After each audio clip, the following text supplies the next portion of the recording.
The last straw. The operators of Fun Guy says following frequent raids and police seizing security cameras, it's out of hand. Fun Guy is now ceasing operations in downtown Windsor. In Superior Court, 2 Essex County men plead not guilty in the 2023 shooting of an American. An auto sector shift. It's a shame, to be quite frank with you. A new report looks at changes over the past decade.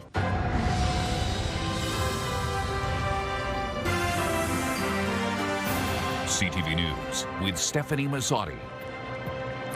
Good evening, and thank you for joining us on CTV Windsor and AM 800. Windsor police have once again raided an illegal magic mushroom shop downtown, a move the owners say marks the 14th raid and the final straw.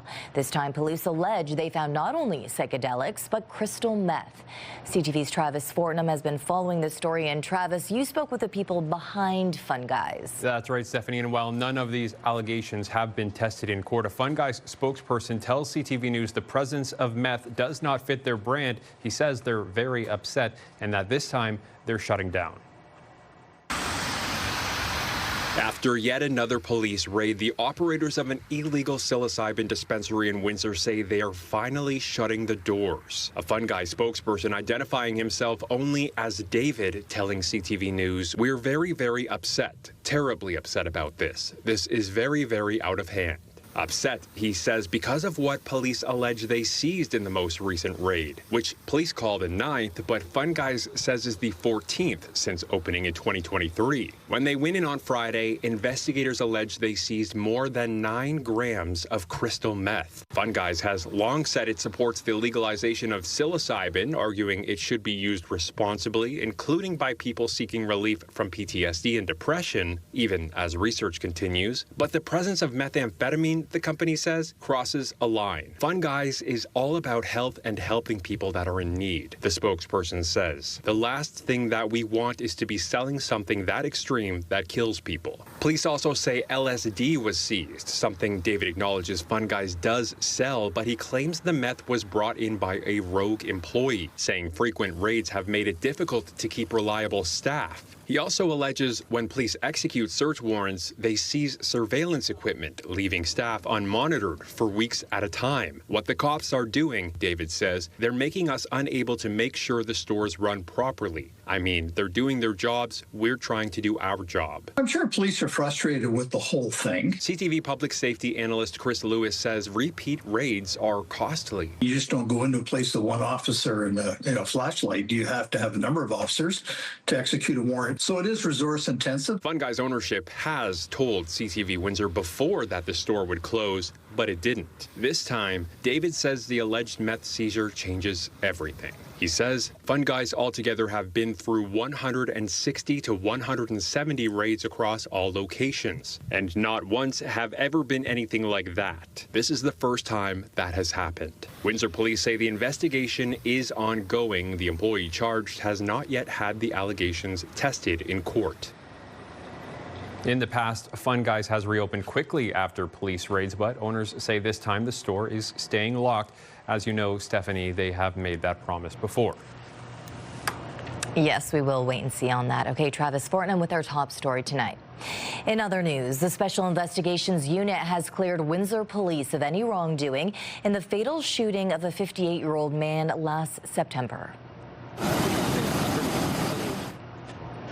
Police were called to a home near Stanley Street and Lillian Avenue in the Remington Park neighborhood after the man told 911 he was suicidal, intoxicated, and threatened to shoot both himself and responding officers.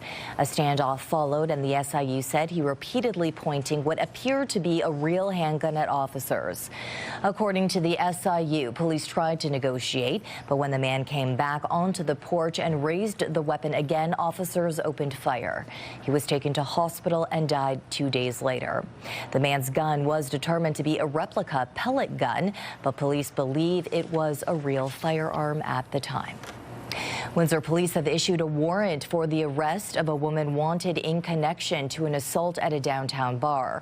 Officers were called to the 500 block of Olette Avenue on January 22nd, where the suspect allegedly struck an employee multiple times in the face with her knees.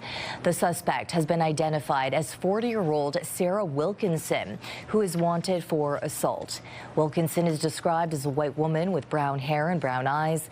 Anyone with information regarding her whereabouts is asked to contact the Major Crimes Unit. A truck driver has been sentenced to 10 years in prison for driving $5.4 million worth of cocaine across the Ambassador Bridge into Canada. 43-year-old Jasbir Singh from Paris, Ontario, previously pleaded guilty to a single charge. Court heard that in April of 2023, officers found 60 kilograms of cocaine in his truck, 40 bricks in plain sight, and 20 more hidden under the bunk bed. Singh was described as a courier, not a leader, and received credit for his guilty plea and remorse. Justice Howard says without the importer, there would be no harm, but Singh must now begin serving his sentence. An American witness has just taken the stand, the first to do so in the trial of two Essex County men accused in a nearly 3-year-old shooting. Court heard the pair allegedly assaulted someone and fired a handgun in a non-fatal incident that's now before a local jury. Joining me with the details on this, CTV's Michelle Mlosky. Well, Stefanie, the victim in this case is a man from Detroit who was 20 back in 2023 when this happened. He and some friends came to Windsor to hit a nightclub, but at closing time, things took an unexpected turn. The Crown says the man was simply trying to be a peacemaker when he was shot in the foot.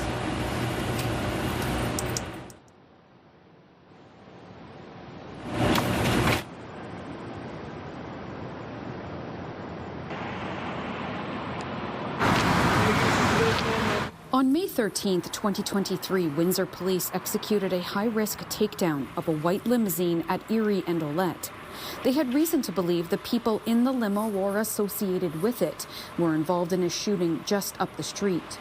Today in Superior Court, the victim, who is now 23 years old, told the jury he tried to stop a fight out front of an Olette Avenue nightclub. They said they were going to blow my brains out, the man told the jury.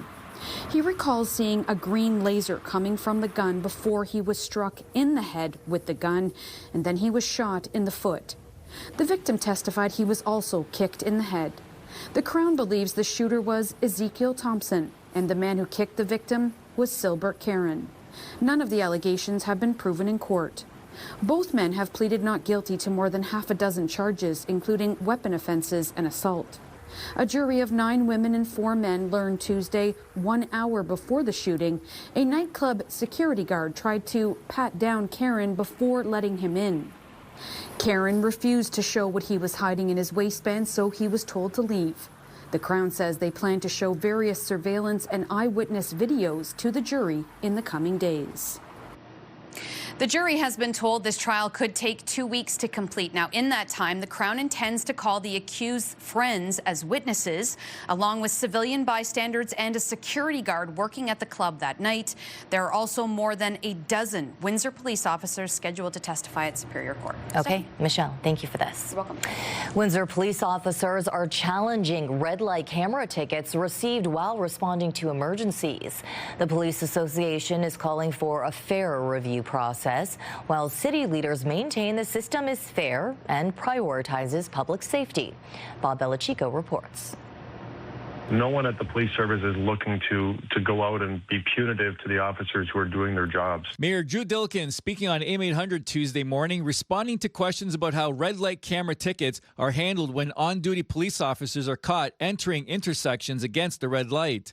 The Windsor Police Association says some officers feel they shouldn't be penalized when responding to emergency calls. They determine who was driving in that vehicle, and then at that time they issue that officer the measure of discipline through the directive. EMS and Windsor Fire follow similar guidelines. Windsor Fire has an internal review process if a vehicle is caught going through a red light. There has been one on our small fleet of somebody on, we call that, late duties that did run a red light, and they paid the ticket themselves. None of the large fire trucks have received a red light ticket so far, meaning the full review process hasn't yet been triggered. For Windsor Police, Chief Jason Crowley says these infractions are rare, just 4 in all of 2025. Union President Kent Rice says officers are frustrated and want a fair review process. The police service just automatically pays the infraction. And that's regardless of what the information was said about, red lights being on or anything like that. Chief Crowley points to the Highway Traffic Act, which requires emergency vehicles to come to a complete stop before proceeding through a red light, even with lights and sirens activated. If they don't do any of that, particularly the stopping part, they're going to get a ticket for it. It's as simple as that. This law is about public safety and looking out for the community. Police officers are docked 6 hours of pay for a first offense, which stays on their record for 2 years and can affect promotions and assignments. The service pays the offense violation immediately and eliminates them having due process. They're robbed of that fundamental. Rice says he plans to meet Chief Crowley to discuss the issue. Bob Belichico, CTV News. Meteorologist Gary Archibald joining me now for a first look at the weather tonight. Gary.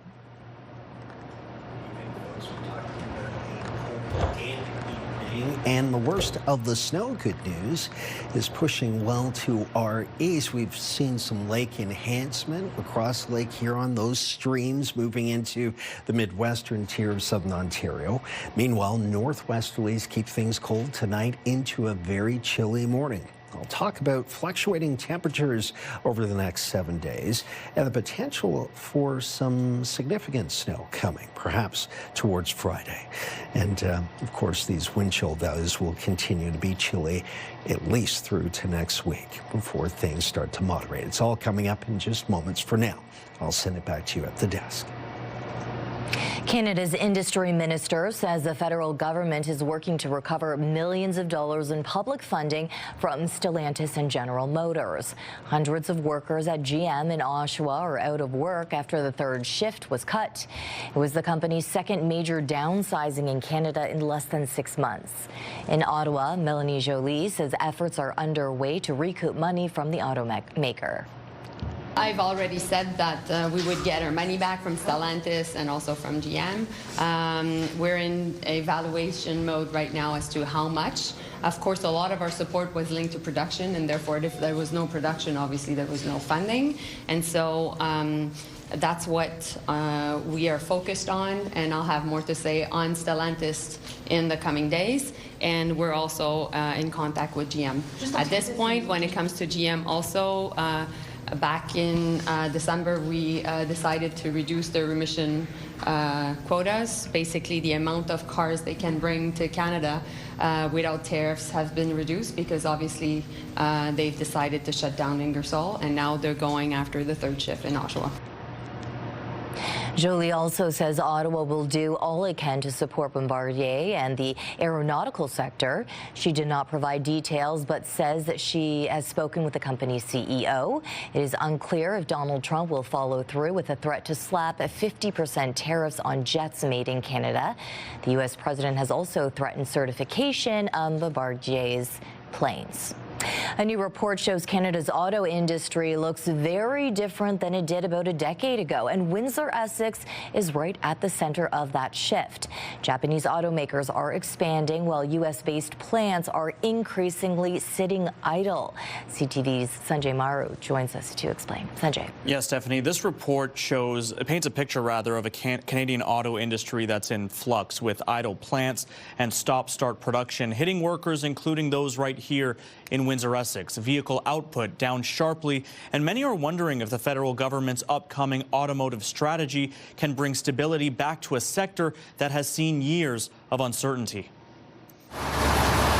Windsor Assembly. It's the heartbeat of this region's auto sector, but new data suggests the industry behind it is changing fast. A report from the Trillium Network for Advanced Manufacturing shows vehicle production in Canada has been cut nearly in half over the past decade. Much of that decline is tied to U.S.-based automakers, the Detroit Big Three, Ford, General Motors, and Stellantis, whose share of Canadian production has fallen sharply, leaving communities like Windsor, Essex, especially exposed exposed. It's a shame, to be quite frank with you, because we've got a long history with the Detroit Three. And to watch jobs leave this country, and you look at what we've done, is so disappointing. The shift has played out across Ontario. 700 jobs recently cut in Oshawa, electric van production ending in Ingersoll, and retooling work paused at Stellantis' Brampton plant. When you look at all of that, of course, manufacturing in the short term in the last few years has been down, but it's been falling prior to that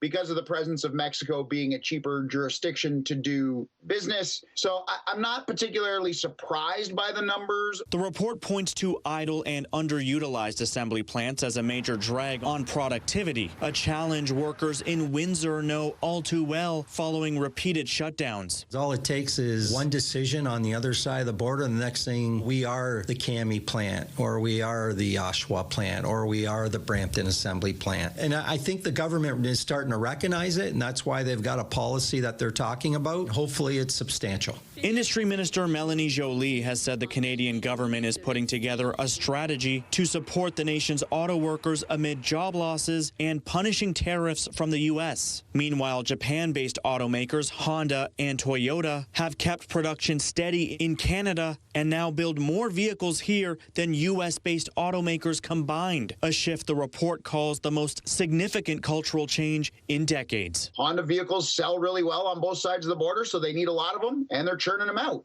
That's really the only reason. They haven't shut down for retooling. They haven't been hit that hard by tariffs. They remain popular vehicles, so of course they'll be building them. Meanwhile, Stellantis has said more than 1,000 workers, including many from the aforementioned Brampton plant, have already been hired for that third shift at Windsor Assembly, with plans to grow that to about 1,500 jobs. As of now, the third shift is scheduled to return later this month. Okay, Sanjay, thank you for this. Thank you. So here's our question of the day. Would you buy a Big Three vehicle from GM, Ford, or Stellantis? Go to our website to cast your vote, ctvnewswindsor.ca. Yesterday, we asked if you support the vacant home tax. Out of 800 responses, 87% say yes, they do. A new program at Windsor Regional Hospital is helping patients recover at home instead of returning to the ER. As CTV's Chris Campbell shows us, for one local family, the hospital-to-home program has made all the difference. The goal is simple: help patients heal where they feel most comfortable. And hospital officials say early results show the hospital-to-home program is doing exactly that. For Chuck Davis, bringing his wife Doris home from hospital was both a relief and a worry. After weeks in care for low blood pressure and repeated falls, he wasn't sure how they'd manage on their own. Then the hospital-to-home program stepped in. It's allowed us to transition at home. It's given Doris an opportunity to just improve at home. Through the program, nurses, therapists, and personal support workers came directly to their house, helping make it safer and easier for Doris to recover. We had to make some improvements. We put some bars to hold on to in case she fell. When I did get her home, it just made me feel like we weren't abandoned. The initiative, run by Windsor Regional Hospital and St. Elizabeth Health, otherwise known as SE Health, provides up to 16 weeks of wraparound services, starting almost immediately after discharge. From the time that you leave the hospital, we already have your 72-hour care plan that's already been formulated, and the service providers will be there within that 24 hours. For caregivers like Chuck, that quick support is critical. Well, it was great for me because I'm the only caregiver for her, and it's helped me. SE Health says the model brings an entire care team into the home, focused on keeping patients independent and out of hospital. We're able to get them home. We're able to meet their needs on a daily basis, bring in the whole interprofessional team, and it's really about the patient, the caregiver at the end of the day. Since launching in October, 115 patients have been enrolled, a number expected to double by spring. Local MPP Andrew Dowie says the nearly $2 million program benefits both families and the health system. Not only is it the most cost-effective option to be treated at home, it's also the most comfortable option and is where people want to be. Officials say programs like this help free up hospital beds and reduce repeat ER visits. We just think it's wonderful. Chris Campbell, CTV News. Still ahead on Windsor's News Leader, a proposed development at the corner of Howard and Ottawa. What will replace this car lot? More security cameras may be coming to the downtown core, why the city is putting up funds to help local business owners pay for them. And the doors finally open. Tomorrow, after years of sitting empty, the massive former Navistar site is reborn as Chatham's newest sports complex. That's tomorrow at 6 on CTV News.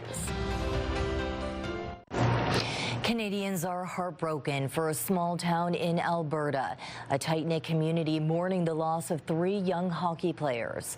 The teens were on their way to practice when a small passenger car collided with a gravel truck. Here's CTV's Kathy Lee.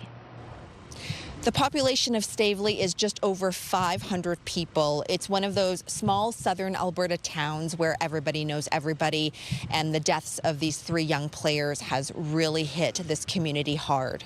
This is a memorial outside the Stavely Agricultural Society, the arena where the Southern Alberta Mustangs played. The jerseys of 17-year-old Caden Fine, who is from Birmingham, Alabama, and 18-year-old JJ Wright and Cameron Casorso, both from Kamloops, BC, have been laid out. Community members have been dropping by, lighting candles, dropping off flowers, and paying tribute to the 3 players. It broke my heart to find out that these hockey players, so young, with bright futures, lost their lives so young. These kids become part of our family. They're just, yes, they're part of the community, but they're also part of our families too. The crash happened yesterday morning as the players were on their way to practice when they collided with a semi-truck pulling gravel. This was just outside of the town on a major highway in southern Alberta. RCMP said this morning the investigation is still ongoing, but do not believe this is criminal in nature. That passenger vehicle would have had to come across 2 lanes of Highway 2 to get into the median, and then proceed across the other 2 lanes to get into that entrance to Stavely. RCMP say the driver of the semi is okay. Some community members have complained about the dangers of the intersection in the past. The team did release a statement saying they are family, and right now their family is hurting. Kathy Lee, CTV News, Stavely, Alberta. Members of the Canadian Armed Forces were in Texas Monday to celebrate the arrival of their first F-35 fighter jets. This as Ottawa has yet to announce just how many U.S.-made fighter jets it will eventually buy amid ongoing trade tensions. Canada's first F-35 is in the final stages of assembly on Lockheed Martin's production line in Fort Worth. Canada has a contract to buy 16 F-35s, but the federal government has yet to say what it will do with the remaining order. 72 more fighter jets are needed to replace the fleet of aging CF-18s. A reduction in the order would send a strong foreign policy message to the United States. Here's what Canada's defense minister had to say today. Well, first of all, let's remind Canadians we have acquired 16 F-35 fighter jets. And the head of the Air Force will be there as part of the process of rolling these planes off the production line. We have Canadian pilots that will begin their training in Arizona. This is part and parcel of what we committed to doing. The question of further acquisition of that fleet remains under review. Back home, 5 months after flooding left parts of Essex underwater, town officials say upgrades to the sewer system are costly and not feasible. As CTV's Robert Lothian reports, they are urging residents to take advantage of programs that can help them save their home from future flooding. A major flood in Harrow and Colchester last September left residents looking for answers. Nearly 5 months later, talks of preventing future flooding persist. Recognizing that, even this term of council has had similar, 100-year floods. Unfortunately, that seems to be becoming a little bit more normal with climate changes. Harrow's Rachel Mills attending council Monday for an update on those high water levels. While her house didn't flood, she says the same can't be said for some neighboring areas. I think there's an opportunity to really lean into all the tools that we have. So, the resilience of our area, our community, our infrastructure, agricultural lands, the natural areas, we really need to be careful in this area. Town staff saying the magnitude of the storm exceeded what the sewage and drainage systems were designed to handle. A heavy storm bringing more than 190 millimeters of rain in 24 hours. Upgrading to systems equipped to handle that, staff say is too high for the taxpayers. The size and of the infrastructure that we need to go into to handle the storm in excess of a 100-year event is very cost prohibitive when you're talking about the amount of residents that would be on that drain and would have to pay for it. Staff recommending improvements be initiated by those using these specific drains. I don't think residents should be shocked. You know, we are a small municipality. We try to provide the best level of service that we can. And we're talking like extreme storms that have been coming. Essex Mayor Sherry Bondi says the town's tax base can only shoulder so much and that residents should be looking at ways to flood-proof their own property. Look at their own home and see if they've taken the subsidy program, if they can look at what they can do at their home to make sure that their home is best equipped for a flood. She's encouraging more residents to be like Mills and get involved now to understand the town's resources and response the next time Essex floods. Robert Lothian, CTV News. The City of Windsor's Development and Heritage Standing Committee has approved a rezoning application for land at the corner of Howard Avenue and Ottawa Street.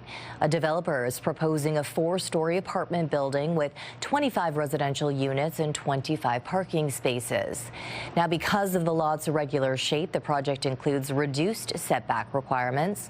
City planners told the committee the development fits the area's mixed-use designation and is not expected to strain existing infrastructure. No residents spoke in opposition during the public consultation process.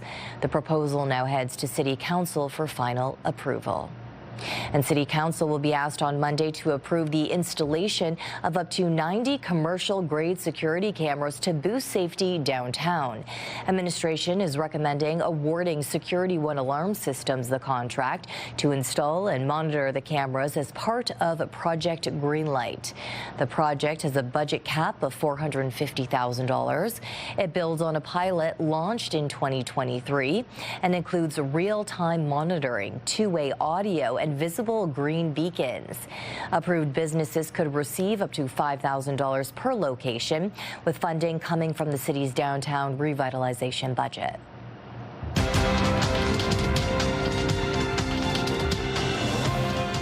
Canada's main stock index rose as the price of gold regained some of its recent losses. In Toronto, the TSX gained 205 points.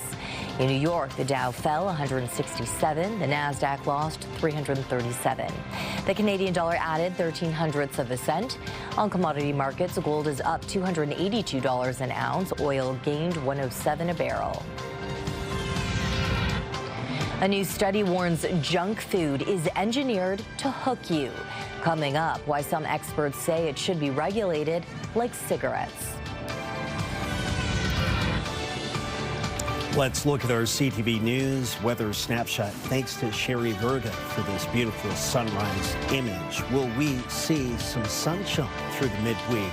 Will it stay cold, very chilly? We'll find out. Details next.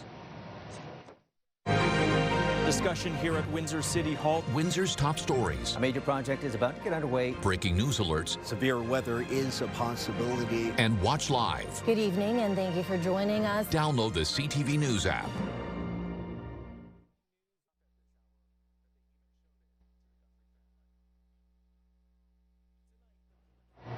Cold and damp outside. Gary joins me again for an extended look at the weather. Gary. You know, Stephanie, those puddles are going to freeze over. It'll take some time, but we will see some ice on roadways and, of course, sidewalks and driveways. Be careful. Slippery conditions. It was a slushy ride in today this morning. Reached a high of minus 2.5 degrees Celsius. Our average is getting closer to the freezing mark for a daytime high, but it's still been a few degrees below seasonal across the board. Air quality is improved today as opposed to yesterday. We're in the low category, which is what we want. So not much to see there. And of course, it's been cold and gray, and it continues to be cold and gray as we'd expect. It is February the 3rd.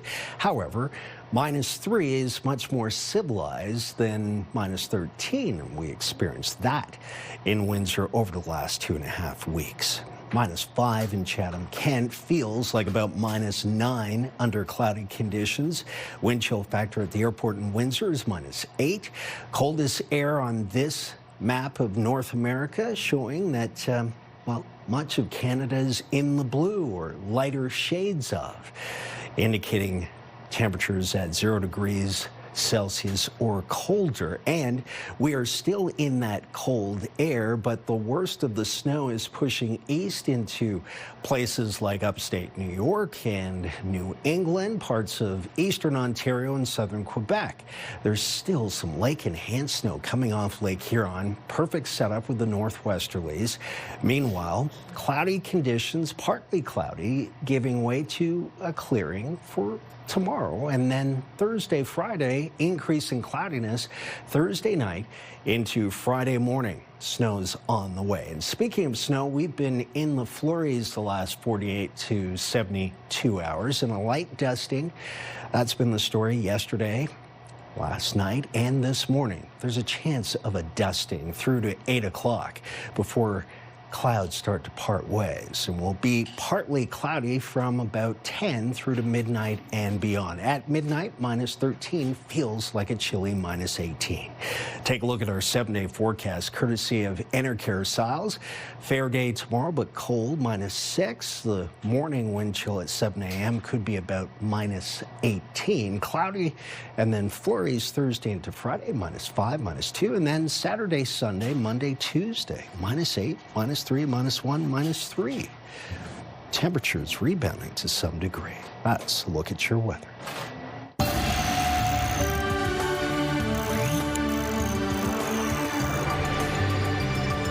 Two-year-old Lucas Azevedo's future is filled with uncertainty. He's doing well in therapy, but has an ultra-rare genetic mutation with no formal diagnosis. As CTV's Pauline Chan shows us, his family is now racing against time and cost to give him a chance at a healthy life. Whoa! He has an infectious laugh and is doing very well with his current routine of various therapies. But Lucas Azevedo's family fears the mutation in his RBM28 gene may rob the 2-year-old of his chance at a full and healthy life. We've known about it since November of 2020. There is no official name for it or diagnosis for it. It's kind of a rare mutation that he has. Lucas's uncle, himself a neuroscientist, says so much about the boy's future is a mystery. What it appears to do is be involved in the formation of the ribosome and the function of the ribosome. The ribosome is a cellular structure that converts genes into proteins. Sophia says there is a boy in Mexico who appears to have the same mutation, but other than that, they don't know of any other cases. Their best hope is to develop a personalized gene therapy, and they've already found a clinic in the U.S. that's willing to do that, but the price tag is $1.7 million Canadian, and they need almost 300,000 Canadian just to begin the first stage. They've started a GoFundMe page and consulted with Terry Pirvalakis, who also fundraised to get his son, Michael, a gene therapy for his ultra-rare disease known as SPG50. They raised $4.5 million, and he says it's a very tough thing for families to face. A disorder with under 5,000 patients in the U.S. is not commercially viable. So companies will not take those programs on, just like Michael's disorder. So the only way to move the needle and to save your child is to, unfortunately, do a clinical trial and raise millions of dollars. We don't know exactly how it will affect his future. We only know, because there's so little known about this variant, that it's progressive. That's all we know so far. Sophia says their cost is less for the gene therapy, but even with it, the future is unclear. Pauline Chan, CTV News. Alarming data from a new study says ultra-processed foods like pop and sweets are, quote, carefully engineered to encourage consumption and should be regulated like cigarettes. In the peer-reviewed journal, the Millbank Quarterly, the study looked at the design, marketing, and distribution of ultra-processed foods and how they mirror tactics used by the tobacco industry. The findings argue that these foods that come with serious health risks should be considered addictive as they optimize craving, rapid intake, and repeated use. It hurts, so much money down the drain. When we return, a frustrated family shares their story after an airline wouldn't allow them to board the plane.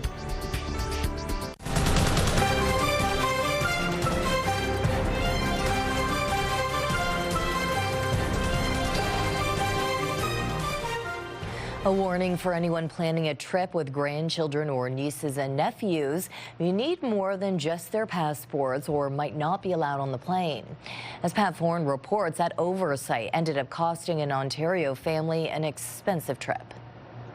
It was very sad, you know. Avita Gordon of Brampton was going to Jamaica with her husband for a wedding. They decided to travel with their grandchildren as Gordon's daughter had flown ahead as she was in the wedding party. But when they were boarding the plane, there was a problem. I asked for a letter for the grandkids to show that, you know, I have permission to travel with the grandkids. I said I don't have one.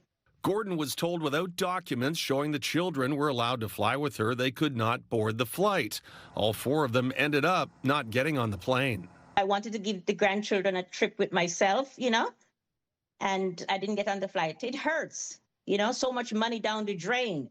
The couple had to buy new airline tickets the next day, and the grandchildren had to stay home with relatives. This happened in December of 2024, but the Gordons had been seeking a refund from Air Transat, which was denied. A spokesperson for the airline told CTV News the children were traveling with their grandparents without a parental authorization letter, which is a mandatory requirement when minors travel without their parents or legal guardians. This rule exists to protect minors and prevent child abduction. It is heartbreaking because it's something that I think people just don't think about when they're booking that trip and when they're making their way to the airport because they're just excited to be going, right? Travel expert Jennifer Weatherhead says it's important to have the proper documents when traveling with a minor or you will be denied boarding. You need their passport, birth certificate, parental consent, and that letter should be notarized to make sure that it is okay. You need to have proof of your relationship to the child as well, and then any kind of custody documentation. You'll find travel information on the federal government's website and how to write a consent letter.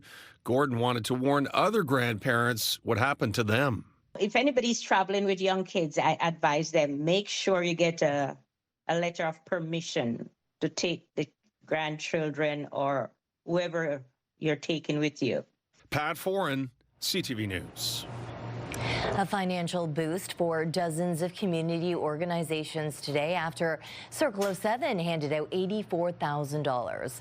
In all, 23 groups received funding today. 27 others received funds over the course of the year. Circle of Seven is a group of community-minded men and women who try to enhance lives in the Windsor-Essex region. The money was raised at the Circle's annual John Ferguson Memorial Golf Tournament and its Denim and Diamonds Gala, two signature events for the group. Circle of Seven President Tony Haddad says the groups know who they are. Some came forward, others they heard about and reached out to them. Some of the groups that received funding today included the Autism Windsor Essex, United Way, Riverside Miracle Sports Field, and the Children's Aid Society. The Circle celebrated its 30th anniversary last year and has contributed over $4 million to local organizations to date. 2026 is a fantastic year for movies, and we want to make sure you can see them all. Head to ctvwindsor.ca and enter the code word for your chance to win movies for a year from Imagine Cinemas. Sit way back and enjoy the show. This is your CTV Windsor Our Community Calendar. The Forever in Our Hearts Gala in support of In Honor of the Ones We Love returns Saturday, February the 7th at the Chichero Club. See you next time on Our Community.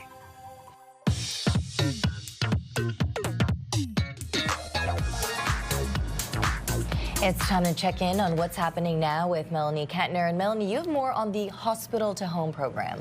That's right. So we're now seeing how funding is being used after it was announced last year in a lead up to the government's fall economic statement. The $2 million investment is part of a $1.1 billion commitment from Queen's Park for home health care. Organizers say the ultimate goal is to get patients back on their feet and back to living independently. Hospital leaders say the immediate follow-up is what makes the program work. It's enabling us to transition folks with a safe discharge to be able to support their care needs immediately after discharge and to support that through their transition. We've got more on the program online at ctvnewswindsor.ca. And Melanie, we also have an online story of note about a man accused of impersonating a Windsor police officer. That's right. So police are looking for a man who allegedly said he was a police officer after offering a woman a ride. Police say on January 31st, a woman declined a ride from a man in a pickup truck. He then allegedly followed her, identified himself as a police officer, and showed a badge. The suspect is a white man in his 30s driving a gray pickup truck with a small dog. You can find some tips from police on our website. And in our social spotlight, looks like there's a friendly wager for the Battle of the Badges game tomorrow.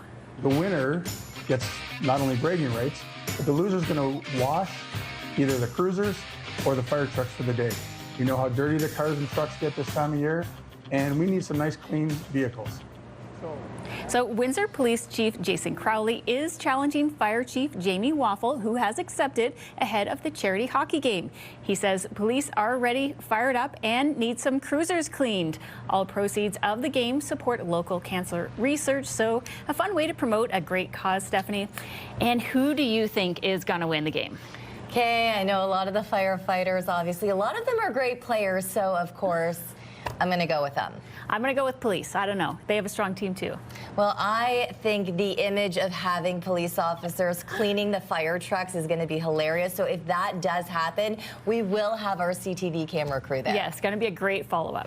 Okay, if anyone has video they want to share with you, how can they do it? They can email us at newsnow@bellmedia.ca or text it to 10400. Okay, thank you, Melanie. Been hiding in a fridge for decades. Untouched, unbroken, and full of meaning. When we return, why this one object matters so much.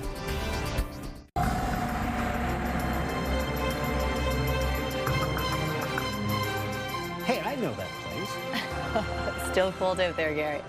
Cold. You're right about that stuff. Boy, when it's cold and damp in particular, your body reacts to the dampness in such a way. We talk about Humidex in the summer, how it inhibits, that humid air inhibits our ability to cool down. Well, in the winter, cold and damp air make us feel cooler at the surface of our skin. So wind chill values do mean a lot. It'll feel like minus 21 tomorrow morning. Fair weather day for the most part, but still cold. A high of minus 6. And then Thursday, Friday, increase in cloud, minus 5, then plus 2. Wet snow on that Friday afternoon with a high plus 2. Saturday, Sunday, minus 8, minus 3. And then Monday, Tuesday, minus 1, minus 3. It will be cloudy for the weekend through to early next week. I think the takeaway is we're going to see quite a fluctuation of temperatures over the next little while. Okay, thank you, Gary. Finally, tonight we want to introduce you to a BC man who has kept the same egg in his fridge for 6 decades. CTV's Adam Sawatsky explains why. David Jevney was almost 6 years old. He woke up before his parents on Easter morning, took a raw egg out of the fridge, and drew a face on it. Why not? Doesn't everybody draw a face on an egg at Easter and put it back in the fridge? David doesn't remember why he did it or why his parents kept it, but he can't forget it being a constant while growing up. And when you open the fridge door, you would always see it looking back at you. More than a decade later, after David moved out, the egg stayed put. A little bit of family history. Does it have a name? Egbert. With 2 G's. There's no better name for an egg. It's the only name for an egg.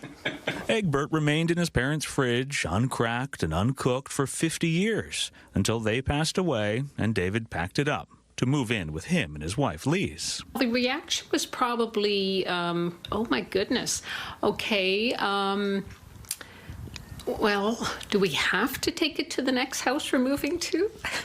But after moving with the egg 5 times since, Lise has grown to appreciate it every day. It's like, oh, right, there's Egbert. So good morning. Yeah, I haven't said good morning, but I'm probably saying it in my mind to him. Yeah. And soon they'll be saying happy birthday to him. Because although Egbert's insides have started rattling, he's still in there. His outside remains unscathed. Not one crack. Egbert's kind of inspirational. He is. He's strong. And he's set to celebrate being 60 years old. How long is Egbert going to stay in the fridge? Forever. As long as I'm here. And the older you get, the neater it is. And the older we get, the more precious we realize life is. So when we can find something that connects us with our past and improves our present, why not preserve it into the future? Yeah, it's not going anywhere. Adam Sawatsky, CTV News, Esquimalt. I hate to say this, but what if we cracked it? What would it look like on the inside? Duct tape. Oh. Right? No, Yeah. that would destroy it, actually. I mean, it's very sweet. Yeah. Sweet boy, very sentimental, obviously, as a grown man. Yeah. And maybe he could pass it on to I was just going to say, grandkids, if he has kids, grandkids, yeah, we'll see how long. Maybe we'll be covering this story again a decade from now. That's right. Who knows? We On can behalf reenact Humpty Dumpty. Yes. Sorry. On behalf of our dedicated team here at CTV News Windsor, thank you for watching. That was terrible, folks. I apologize. For updates throughout the evening, go to ctvnewswindsor.ca. Okay, and Gary and I will be back with your only late local newscast tonight at 11. See you then. I'm so ashamed. Egbert.